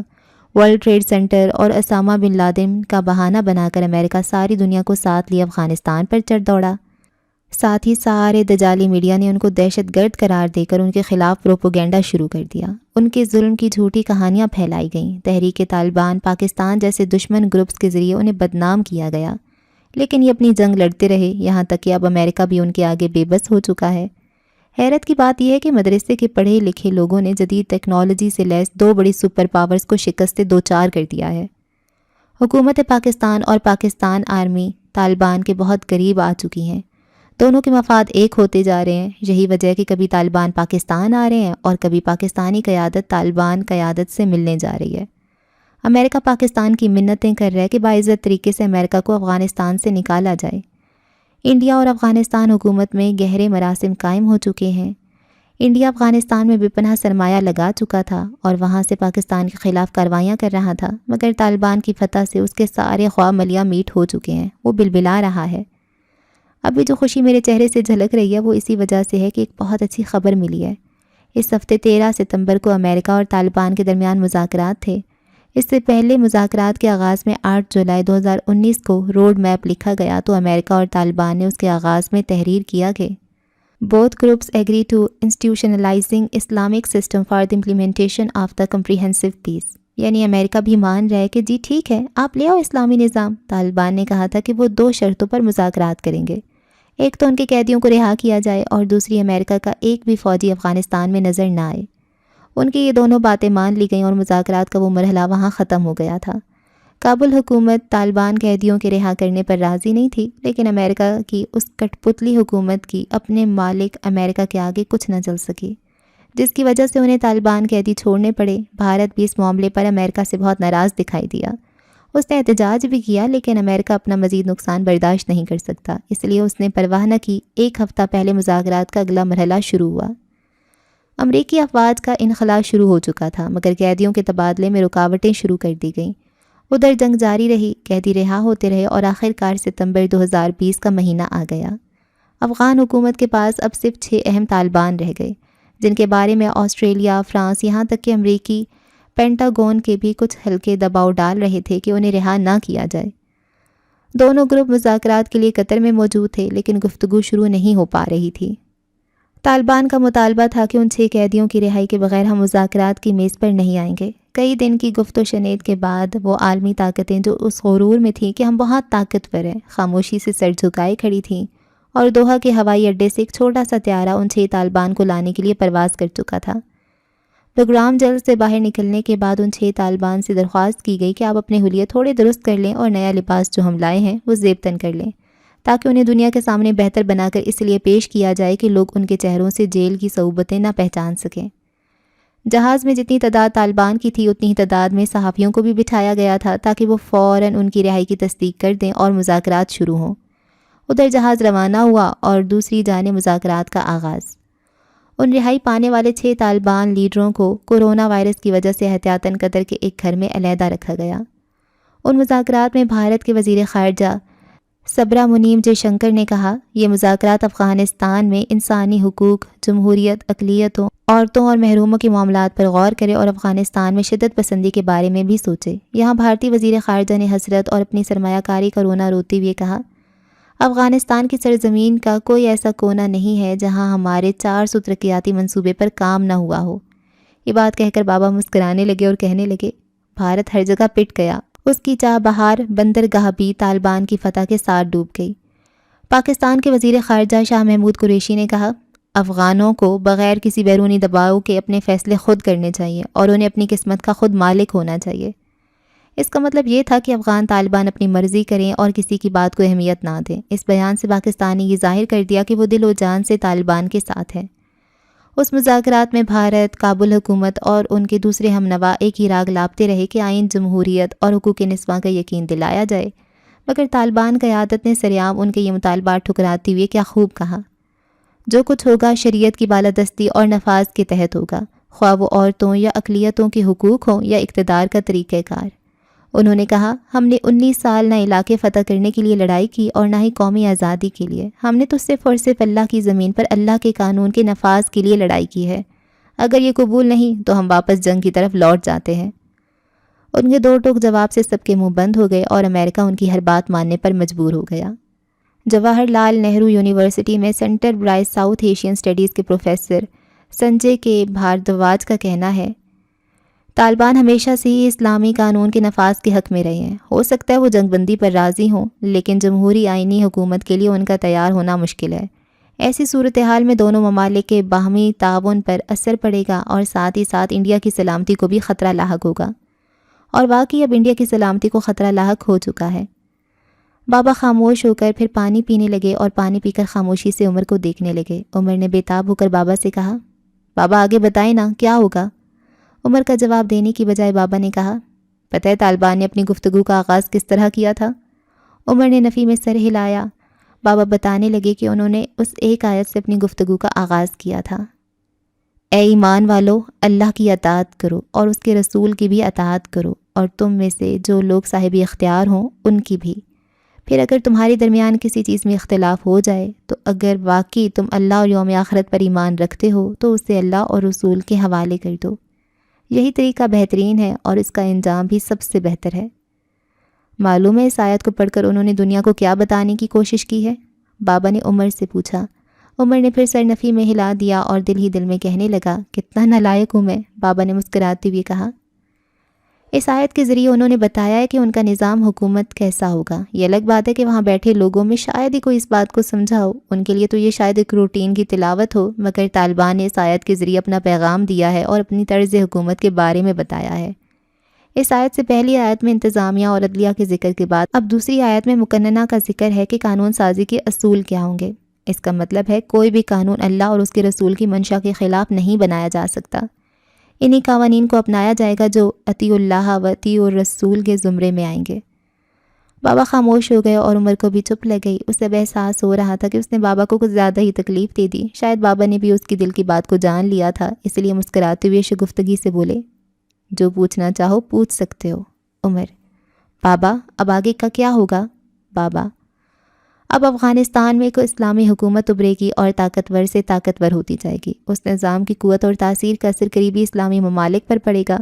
یوں یہ ایک دوسرے سے جڑتے چلے جائیں گے۔ ہو سکتا ہے پاکستان کی عوام یہی اسلامی نظام لانے کا مطالبہ کر دے اور انقلاب آ جائے، یا پھر یہ ہو سکتا ہے کہ کوئی ایسا لیڈر آ جائے جو پاکستان میں بھی اسلامی اور خلافت راشدہ والے قوانین لاگو کر دے۔ یہ اللہ بہتر جانتا ہے، واللہ عالم۔ یہ بندازی ہی لگائے جا سکتے ہیں، مگر اتنا ضرور پتہ ہے کہ ایک مضبوط اسلامی بلاک بننے کا کام شروع ہو چکا ہے اور اگلے چند سالوں میں بہت بڑی بڑی تبدیلیاں آنے والی ہیں۔ جو غزوہ الہند ہوگا اس میں پاکستان نے لیڈنگ رول ادا کرنا ہے۔ اگر آج حکومت کشمیر میں جہاد کا اعلان کر دے اور عوام کو اجازت دے دے تو نہ جانے کتنے سرفروش سر سے کفن باندھ کر نکل کھڑے ہوں گے۔ اسی طرح جب جنگ کا میدان گرم ہوگا تو افغانستان سے وسطی ایشیا سے بھی مسلمان آ پہنچیں گے، جیسے روس کے خلاف پاکستان سے ماہد افغانستان پہنچ گئے تھے۔ اب اللہ بہتر جانتا ہے کہ کیا ہوگا، کیسے ہوگا۔ ہم تو اندازے ہی لگا سکتے ہیں، لیکن جو احادیث کے الفاظ ہیں وہ تو پورے ہو کر رہیں گے۔ عمر، تو بابا ایک عام مسلمان کو کیا کرنا چاہیے؟ بابا، وہی جو فتنوں کے دور میں آپ محمد صلی اللہ علیہ وآلہ وسلم نے فرمایا کہ الگ ہو جائے، جو جتنا دنیا سے دور ہو اتنا بہتر ہے۔ مطلب میڈیا، خاص طور پر پاکستانی میڈیا کی خبریں نہ دیکھے، سیاسی پارٹیوں وغیرہ کے لیے اپنی جان نہ مارے، کسی کو برا نہ کہے، کسی پر تنقید نہ کرے۔ آج کچھ پتہ نہیں کون ٹھیک ہے کون غلط، اس لیے بس شریعت پر عمل کرے، کتاب و سنت رسول پر عمل کرے، باقی سب چیزیں چھوڑ دے اور اپنے آپ کو جہاد کی نیت سے تیار کرے، کالے جھنڈے والوں کا انتظار کرے۔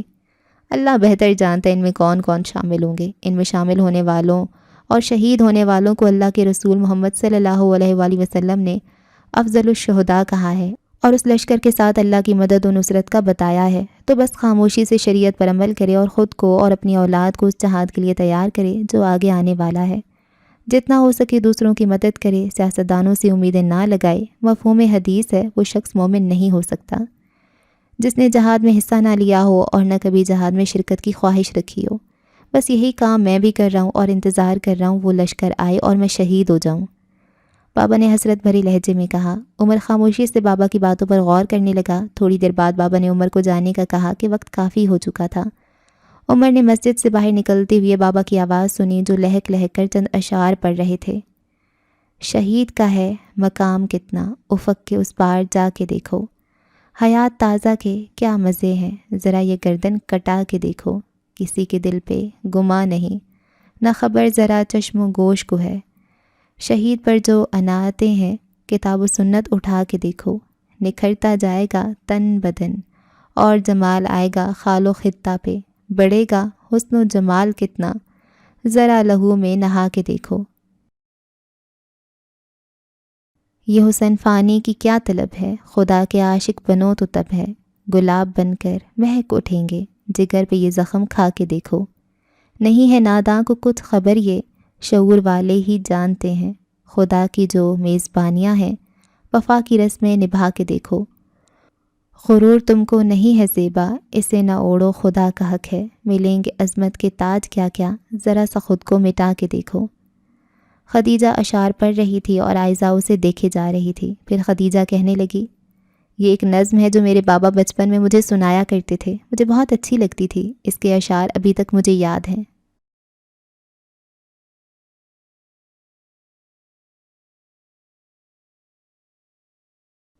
ایک ہال نما کمرے میں گہری خاموشی چھائی تھی۔ وہاں موجود افراد آنکھیں بند کیے عجیب سی دعا کرنے میں مشغول تھے، جیسے کسی کو خراج تحسین پیش کر رہے ہوں۔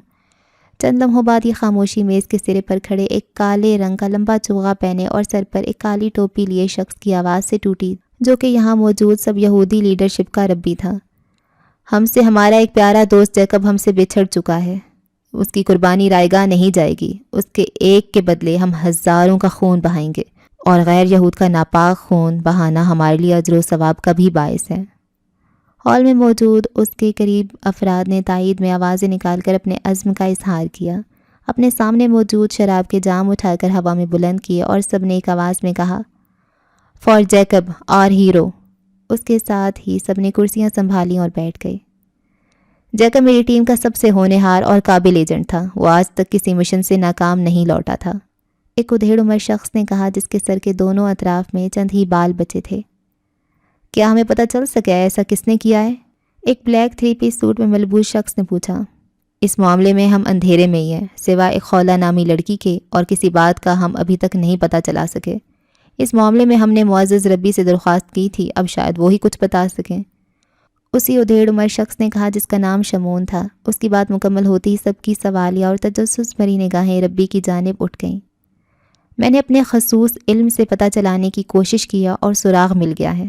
ربی کی بات مکمل ہوتی ہی وہاں تحسین و داد کے لیے ٹیبل پر سب نے ہاتھ مار کر اپنی خوشی کا اظہار کیا۔ وہ پوری توجہ سے ربی کی طرف دیکھنے لگے۔ میرے حساب سے جو بات سامنے آئی ہے وہ یہ ہے کہ یہ ایک کوئی گروپ ہے جس کی سربراہی ایک شخص کر رہا ہے، اور اس نے بہت سے روپ دھارے ہوئے ہیں۔ اسے کسی ایک روپ کو پہچاننا مشکل ہے۔ اس مشکل کے حل کے لیے میں نے مزید حساب کیا تو ایک بات سامنے آئی کہ اگر اس لڑکی خولہ اور اس خولہ سے جڑے 2-3 افراد کو کور کر لیا جائے تو اس شخص تک پہنچا جا سکتا ہے۔ میرے علم نے بتایا کہ ہم اس کوشش میں کامیاب ہو جائیں گے۔ ربی نے مسکراتی ہوئی اپنی بات مکمل کی۔ اس کی بات سن کر سب نے ایک بار پھر ٹیبل بجا کر اپنی مسرت کا اظہار کیا۔ اس مشن میں چونکہ میری ٹیم کے ایک جانباز کو بڑی بے دردی سے مارا گیا ہے۔ پوسٹ مارٹم کی رپورٹ کے مطابق جیکب کی 25 بڑی ہڈیاں ٹوٹی ہوئی تھیں اور اس کی موت ناقابل برداشت درد اور اذیت کی وجہ سے ہوئی ہے۔ میں چاہتا ہوں اس کے قاتل کو اس سے دگنی تکلیف اور اذیت میں موت آئے، اس لیے میں معزز ممبران سے اپیل کرتا ہوں کہ اس مشن کو مجھے مکمل کرنے دیا جائے۔ شمون نے جذباتی ہو کر کہا، یہ مشن کسی کا ذاتی مشن نہیں ہے، اس لیے بے شک سربراہی تم ہی کرو، لیکن یہاں بیٹھے سبھی ذیلی تنظیموں کے لیڈرز تمہاری مدد کریں گے۔ ربی نے شمون کو مخاطب کر کے کہا۔ سب نے شمون کی طرف دیکھ کر سر تھوڑے جھکا کر اسے اپنی پوری حمایت اور مدد کی یقین دہانی کروائی۔ اب تو میرے ساتھ آؤ، آئندہ کے لائے عمل کے بارے میں کچھ ڈسکس کر لیں۔ ربی نے اٹھتے ہوئے شمعون سے کہا۔ نہ صرف شمعون بلکہ تمام افراد ربی کو عزت دینے کے لیے کھڑے ہو گئے۔ شمعون باہر نکلتے ربی کے پیچھے چلنے لگا۔ خولا اور زرار کی خوش قسمتی تھی کہ 0 پوائنٹ پر پہنچتے ہی انہوں نے دیکھا بابا کہیں باہر جانے کے لیے پورٹ سے نکل رہے تھے۔ ان دونوں کو دیکھ کر وہ ٹھٹک کر کار کے دروازے کے پاس ہی کھڑے ہو گئے اور سوالیہ نظروں سے ان دونوں کو دیکھنے لگے۔ بابا پلیز، ہم سے نہیں رہا جا رہا، ہم سے بھی کوئی کام لے لیں۔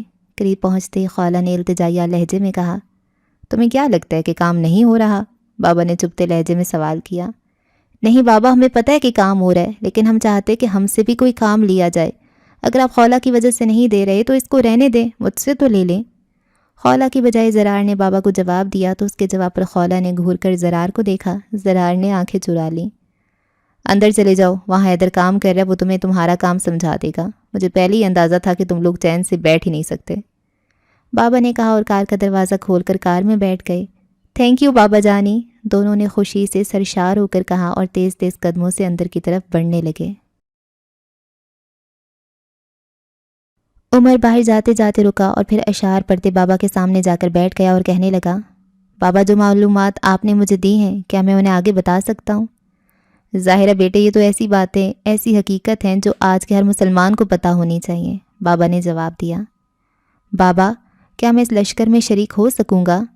عمر نے حسرت آمیز لہجے میں پوچھا۔ غیب کا علم تو صرف اللہ کی ذات کے پاس ہے۔ لشکر میں شاید شریک ہو سکو یا نہ ہو سکو، مگر مجھے لگتا ہے کہ تم اس لشکر کے دشمنوں سے ضرور ٹکراؤ گے، بابا نے گہری نظروں سے عمر کو دیکھتے ہوئے کہا۔ یعنی میں یہودیوں سے ٹکراؤں گا، مگر کب، کیسے؟ عمر نے بڑے اشتیاق سے پوچھا۔ تمہارے ان سوالوں کا جواب نہیں ہے میرے پاس، لیکن یہ میرا بس اندازہ تھا جو تمہیں بتا دیا، بابا نے مسکراتے ہوئے کہا۔ مگر اس بات کا اندازہ آپ نے کیسے لگایا؟ عمر نے استعجاب سے پوچھا۔ بابا نے شفقت سے عمر کے سر پر ہاتھ رکھ کر کہا، تیل دیکھو، تیل کی دھار دیکھو۔ جی بہتر بابا جی، سمجھ گیا، مجھے اس کے لیے تھوڑا انتظار کرنا ہوگا، عمر نے پرجوش ہو کر کہا اور سلام کر کے واپس ہو لیا۔ میں اس ٹکراؤ کو جلد ہوتے دیکھ رہا ہوں میرے بچے۔ عمر کے جانے کے بعد بابا نے حجرے کے دروازے کی طرف دیکھ کر کہا، میرے پیارے دوست آ جاؤ۔ حجرے کا دروازہ کھلا اور ایک شخصیت اندر آئی جو بابا کی طرح سفید بارش نورانی چہرے والی تھی۔ ایسے لگ رہا تھا 2 بابے اکٹھے ہو گئے ہوں۔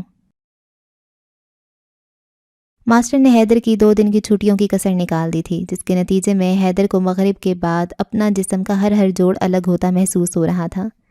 اسے ایسا محسوس ہو رہا تھا جیسے اس کے انگ انگ پر کسی نے ڈنڈوں کی برسات کی ہو۔ فریش ہو کر 15 منٹ میں میرے کمرے میں پہنچو، ماسٹر نے دن بھر کے تھکے ہارے حیدر کو نیا حکم دیتے ہوئے کہا۔ پلیز ماسٹر، بس اب ریسٹ کرنے دے دیں، حیدر نے التجا کرتے ہوئے کہا۔ نو مرسی، ماسٹر نے اطمینان سے کہا اور اپنے کمرے میں چلے گئے۔ مرتا کیا نہ کرتا کہ مستاق 15 منٹ کے بعد حیدر تازہ دم ہو کر ماسٹر کے سامنے بیٹھا تھا۔ ماسٹر، کیا تم اس قابل ہو کہ جو کچھ میں بتاؤں تم اچھی طرح سے سمجھ لو؟ حیدر نے تن کر بیٹھتے ہوئے کہا۔ جی ماسٹر۔ ماسٹر، دشمن سے لڑنے کے لیے 3 طرح کی تربیت کی ضرورت ہوتی ہے، جسمانی، ذہنی اور روحانی۔ تمہارا سب سے بڑا دشمن کون ہے؟ حیدر نے حیرت سے کہا۔ جی ابھی تو کوئی نہیں ہے۔ غلط، ہر انسان جو یہ سوچ رکھتا ہے کہ اس کا کوئی دشمن نہیں ہے وہ غلطی پر ہے، چاہے اس کا مذہب کوئی بھی ہو۔ بطور مسلمان ہمیں ہر وقت 2 دشمنوں سے واسطہ پڑتا ہے، ایک ہمارا نفس جو کہ غدار ہے اور دوسرا شیطان۔ نفس ہے تو ہمارا مگر ساتھ ہی شیطان کا ہے۔ ان دونوں سے لڑنے کے لیے جسمانی، ذہنی اور روحانی تربیت ضروری ہے، کیونکہ ان کے ساتھ ان کے لشکر بھی ہوتے ہیں اور ان کے مقابلے میں ہمارے پاس ہوتا ہے ہمارا دوست ایمان۔ اس ایمان کے بھی اپنے لشکر ہوتے ہیں۔ کیا تم ان کے خلاف یہ تینوں تربیتیں مکمل کر چکے ہو؟ ماسٹر نے حیدر سے پوچھا۔ حیدر، جی ابھی لے رہا ہوں، انشاءاللہ جلد ہی مکمل ہو جائے گی۔ ماسٹر، نہیں، ان کے خلاف تربیت مرنے تک چلتی رہتی ہے، کیونکہ یہ 2 ایسے دشمن ہیں جو وقت کے مطابق اپنی چالیں اور روپ بدلتے رہتے ہیں۔ حیدر، جی بہتر۔ ماسٹر، اگر تم کسی دوست کے گھر جاتے ہو اور اس کے گھر کے باہر پہنچتے ہی تمہیں دوست کا کتا نظر آتا ہے اور وہ بھونکتے ہوئے تم پر حملہ کرتا ہے تو تم کیا کرو گے؟ حیدر، میں اسے مار کر بھگا دوں گا۔ ماسٹر، تم نے بھگا دیا، لیکن اگر وہ پھر حملہ کرے گا تو کیا کرو گے؟ حیدر، میں پھر مار کر بھگا دوں گا۔ ماسٹر، اگر وہ پھر آ گیا تو؟ حیدر کنفیوز ہوتے ہوئے بولا، میں اس کو مار مار کر بھگا دوں گا۔ ماسٹر، یہی غلط اپروچ ہے، کب تک اس کتے سے لڑتے رہو گے، کب تک بھگاتے رہو گے؟ اس موقع پر اصل کام جو کرنا ہے وہ بس ایک ہے کہ تم اس کتے کے مالک کو آواز دے دو کہ وہ آئے گا تو کتا خود ہی پیچھا چھوڑ دے گا۔ بس اسی طرح کب تک نفس اور شیطان سے لڑتے رہو گے؟ اس لیے جب بھی ان سے مقابلہ درپیش ہو تو اللہ کو پکارو اور مسئلہ حل ہو جائے گا۔ حیدر خاموشی سے یہ سب سن رہا تھا۔ ماسٹر، قرآن پڑھتے ہو؟ حیدر، جی روز تلاوت کرتا ہوں۔ ماسٹر، صرف تلاوت نہ کیا کرو، اس کے معنی اور مفہوم کو بھی سمجھا کرو۔ اب جیسے ایک مثال دیتا ہوں، سورہ بقرہ کی آیت نمبر 26 ہے۔ ترجمہ: ہاں، اللہ اس سے ہرگز نہیں شرماتا کہ مچھر یا اس سے بھی حقیر تر کسی چیز کی تمثیلیں دے دے جو لوگ حق بات کو قبول کرنے والے ہیں۔ وہ انہی تمثیلوں کو دیکھ کر جان لیتے ہیں کہ یہ حق ہے جو ان کے رب ہی کی طرف سے آیا ہے، اور جو ماننے والے نہیں ہیں وہ انہیں سن کر کہنے لگتے ہیں کہ ایسی تمثیلوں سے اللہ کو کیا سروکار۔ اس طرح اللہ ایک ہی بات سے بہتوں کو گمراہی میں مبتلا کر دیتا ہے اور بہتوں کو راہ راست دکھا دیتا ہے، اور گمراہی میں وہ انہی کو مبتلا کرتا ہے جو فاسق ہیں۔ سمجھ آ گئی؟ ماسٹر نے پوچھا۔ حیدر، جی آ گئی۔ ماسٹر، کیا سمجھ آئی؟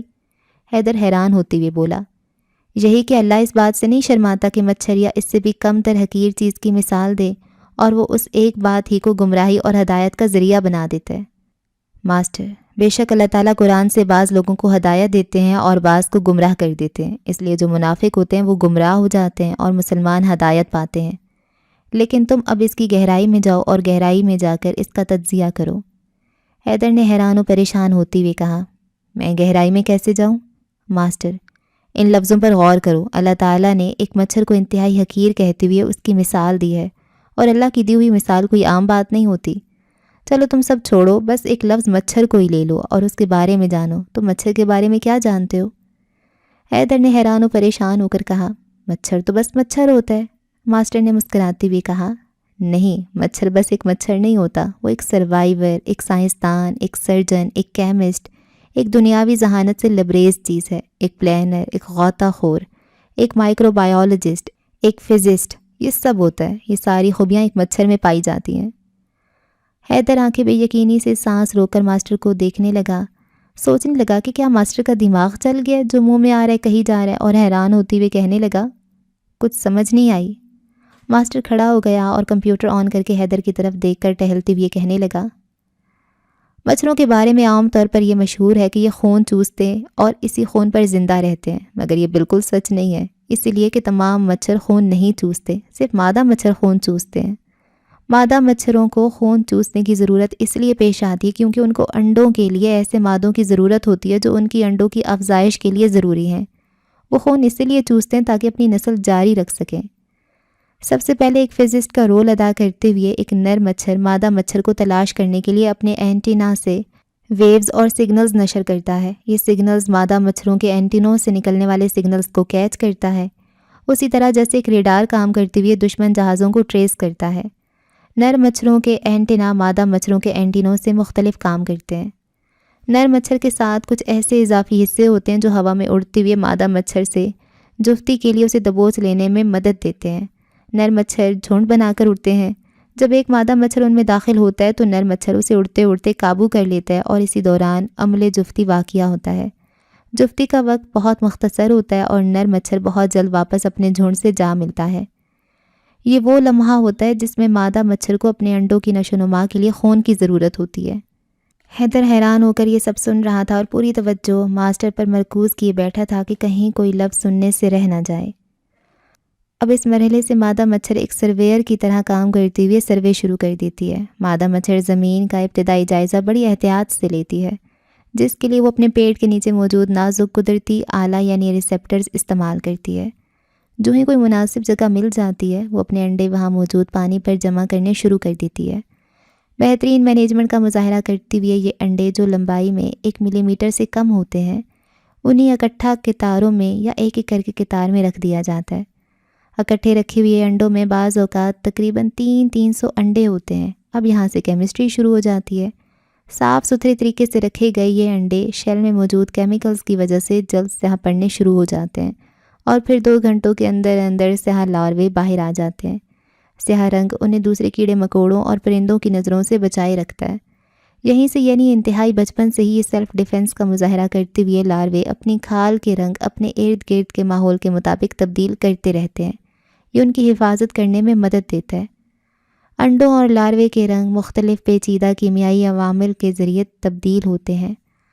ماسٹر ٹہلتے ٹہلتے رکا اور کرسی پر بیٹھ کر کی بورڈ کا کوئی بٹن دبایا اور پروجیکٹر پر مائکروسکوپک تصاویر کا سلائیڈ شو چلنا شروع ہو گیا، جن میں اب تک کی بتائی گئی باتوں کے ثبوت تھے۔ حیدر حیرت، شوق اور اشتیاق اور انتہائی دلچسپی کے ملے جلے جذبات کے ساتھ یہ سب دیکھنے لگا۔ یہ لاروا جب انڈے سے باہر آتا ہے تو یہ پانی میں الٹا لٹک جاتا ہے اور غوطہ خوری کا مظاہرہ کرتی ہوئی ایک نالی جس کا ایک سرا پانی سے باہر ہوتا ہے اس سے سانس لیتا رہتا ہے اور اس کے جسم سے ایک رطوبت وسکس سیکریشن خارج کرتا ہے جو کہ پانی کو اس نالی کے اندر داخل نہیں ہونے دیتی۔ خوراک حاصل کرنے کے لیے یہ اپنے انتہائی چھوٹے پروں سے سمندر کی سطح پر گرداب پیدا کرتا ہے اور مائکرو بایولوجسٹ بن کر اس گرداب کے ذریعے بیکٹیریا اور دوسرے خوردبینی جانداروں مائکرو آرگینزمز کا شکار کرتا ہے۔ آخری بار کھال کی تبدیلی دیگر تبدیلیوں سے مختلف ہوتی ہے۔ یہ وہ مرحلہ ہوتا ہے جس میں لاروا اپنے آخری بلوغت کے مرحلے میں پہنچ جاتا ہے، جسے پیوپائی مرحلہ کہا جاتا ہے۔ وہ خول جن میں ان کو رکھا جاتا ہے کافی تنگ ہوتے ہیں۔ اس کا مطلب یہ ہوتا ہے کہ اب وہ وقت آ گیا ہے جب لاروا کو اس خول سے باہر نکلنا ہے۔ تبدیلی کے اس آخری مرحلے میں اس بات کا خطرہ ہوتا ہے کہ یہ جاندار دم گھٹنے سے مر نہ جائے، اس لیے کہ اس کی سانس لینے کے لیے کھلنے والی جگہیں جو ایک ہوائی نالی کے ذریعے پانی سے اوپر نکلی ہوئی ہوتی ہیں بند کر دی جاتی ہیں۔ تاہم اس مرحلے کے بند سانس لینے کا کام ان سوراخوں سے نہیں لیا جاتا بلکہ ان دو نلکیوں سے سانس لیا جاتا ہے جو اس جاندار کے جسم کے اگلے حصے میں نئی نئی نمودار ہوئی ہوں۔ یہی وجہ ہے کہ یہ نلکیاں کھال کی تبدیلی سے قبل سطح آب سے باہر نکل آتی ہیں۔ ریشمی پردے میں لپٹا ہوا مچھر اب بلوغت کو پہنچ چکا ہوتا ہے۔ اب یہ اپنے تمام اعضاء اور خلوی اعضاء کے ساتھ اڑ سکتا ہے، جن میں اینٹینا، دھڑ، پاؤں، سینہ، پیر، پیٹ اور بڑی آنکھیں شامل ہوتی ہیں۔ پیوپائی والی ریشمی پردے کو اوپر والے سرے سے پھاڑا جاتا ہے۔ اس وقت سب سے بڑا خطرہ یہ لاحق ہوتا ہے کہ کہیں پانی اس ریشمی پردے کے اندر نہ چلا جائے۔ تاہم ریشمی پردے کے اوپر والے حصے کو ایک خاص کیمیکل رطوبت سے ڈھانپ دیا جاتا ہے تاکہ مچھر کے سر کو پانی سے بچایا جا سکے۔ یہ لمحہ بے حد اہم ہوتا ہے، اس لیے کہ ہوا کا ایک جھونکا اسے پانی میں گرا کر مار دینے کے لیے کافی ہوتا ہے۔ مچھر کو پاؤں کی مدد سے پانی کی سطح پر اپنے پاؤں جماتے ہوئے پانی کے اوپر آنا ہوتا ہے۔ ماسٹر بولتے بولتے رکے اور حیدر سے پوچھا، کچھ پلے بھی پڑ رہا ہے یا نہیں؟ حیدر بوکھلا کر بولا، جی ماسٹر، آ رہی ہے سمجھ۔ اب مچھر جاسوس بن کر اپنے شکار کی تلاش میں نکلتا ہے۔ مچھر ہر چیز کو اس کے رنگ اور اس کی چیز سے نکلنے والی حرارت سے پہچانتا ہے۔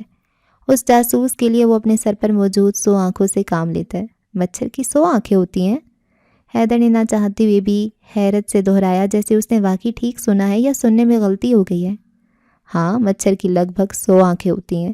اس کے اندر حرارت کو کیچ یا ڈیٹیکٹ کرنے والے آلات لگے ہوتے ہیں۔ مچھر کے درجہ حرارت جانچنے کی انتہائی حساس اعصاب 1/1000 سینٹی گریڈ کے فرق کو بھی معلوم کر لیتے ہیں۔ اس طرح مچھر اندھیرے میں بھی اپنے شکار کو ڈھونڈ لیتا ہے اور خون والی رگوں کو بھی پہچان لیتا ہے۔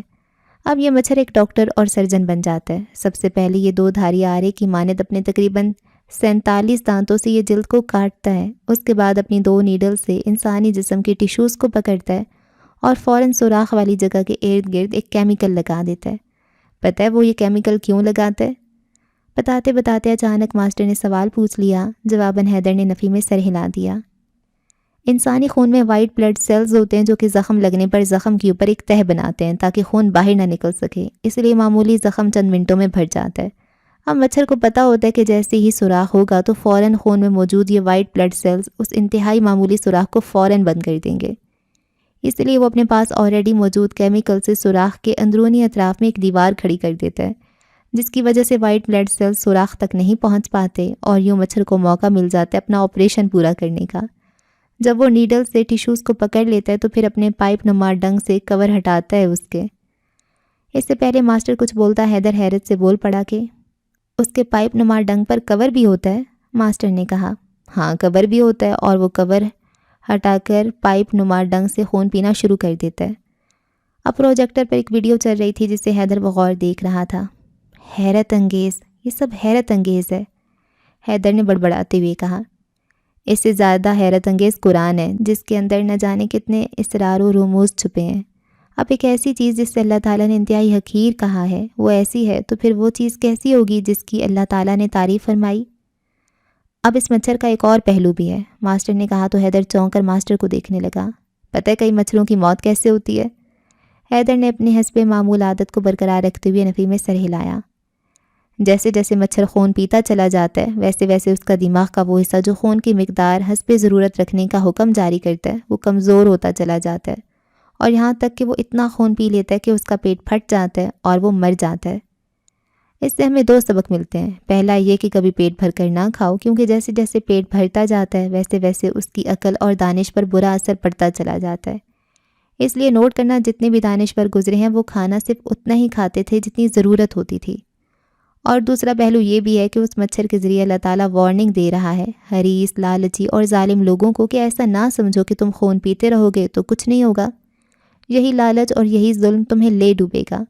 سنبھل جاؤ کہ میری رسی دراز ہے، اور اگر میں نے رسی کھینچ لی تو تمہیں سنبھلنے کا موقع بھی نہیں ملے گا اور تمہاری عقلوں پر پردے پڑ جائیں گے۔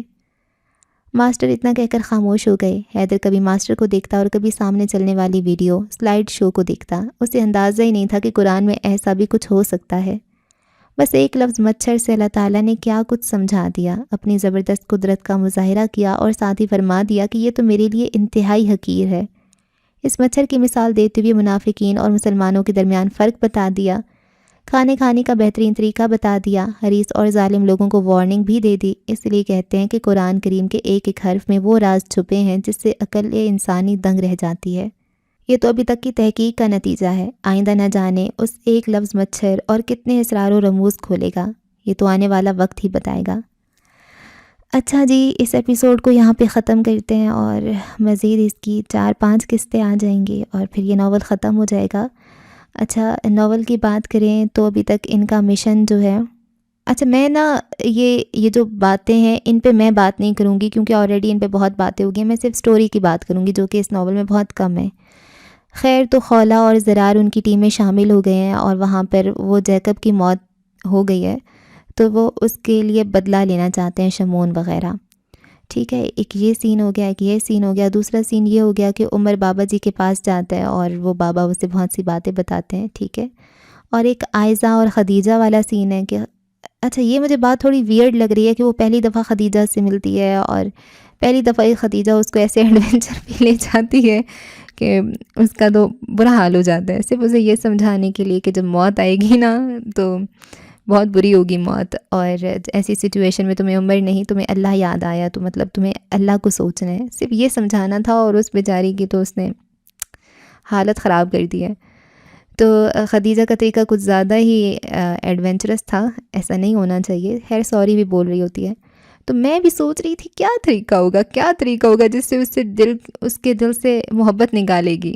یہ طریقہ ہوگا کہ آدھی رات کو جا کے ایسے ہی کہیں جنگل میں چھوڑا ہو، اور وہ بھی قبرستان کے پاس۔ اللہ کی بندی، کوئی عقل کو ہاتھ لگاؤ، اس کو وہ مر جاتی پھر۔ ابھی وہ اس کو ابھی اور بھی بتائے گی شاید کوئی بات۔ وہ اچھا کہہ رہی ہوتی ہے خدیجہ کہ میرے بابا مجھے یہ شعر سناتے تھے، اور ایسی کچھ شعر جو ہیں وہ بابا جی کے عمر کے بابا جی بھی سنا رہے ہیں، تو maybe Khadija is the daughter of that baba in دا مسجد ہے نا۔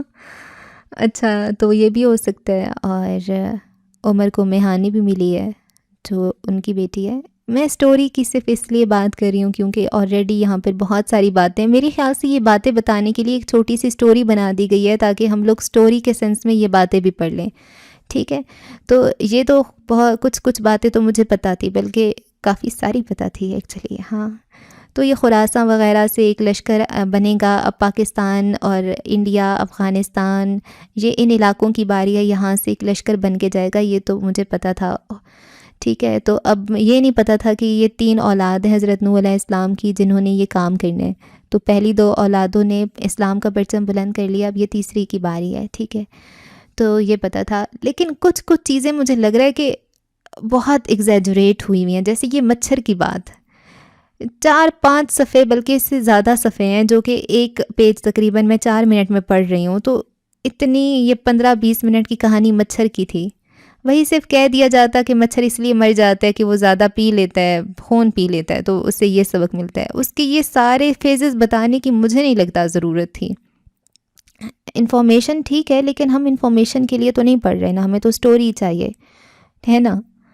تو ایک اسلامک انفارمیشن وہ الگ چیز ہے کہ اسے چلو آپ اچھی چیز سیکھ رہے ہو، آپ کو کچھ اپنی حدیثوں کے بارے میں پتہ چل رہا ہے، جو ویسے ہم اتنا دھیان نہیں دیتے، تو انہی کے تھرو ہمیں تھوڑا اسلامک نالج مل رہا ہے، اچھی باتیں سیکھنے کو مل رہی ہیں۔ لیکن سائنس سیریسلی وہ اتنا اس میں بتانے کی ضرورت نہیں تھی۔ وہ ہم نے بچپن میں 9th 10th میں بڑے چارٹ بنائے تھے، جب ڈینگی آیا تھا تو وہ ایسا لاروا نکلتا ہے، پھر یہ کرتا ہے تو وہ کرتا ہے، کوئی فائدہ نہیں ہوا۔ کہاں اب ہم کیا کر سکتے ہیں؟ وہ مچھروں کی کہانی ابھی پتہ بھی ہے تو کیا ہے نا۔ خیر مجھے یہ چیز نہیں اچھی لگی، آپ لوگوں کا مجھے پتہ نہیں۔ تو ہوتی ہے جی اگلی قسط میں ملاقات، رکھیں دعا میں یاد۔ اللہ حافظ۔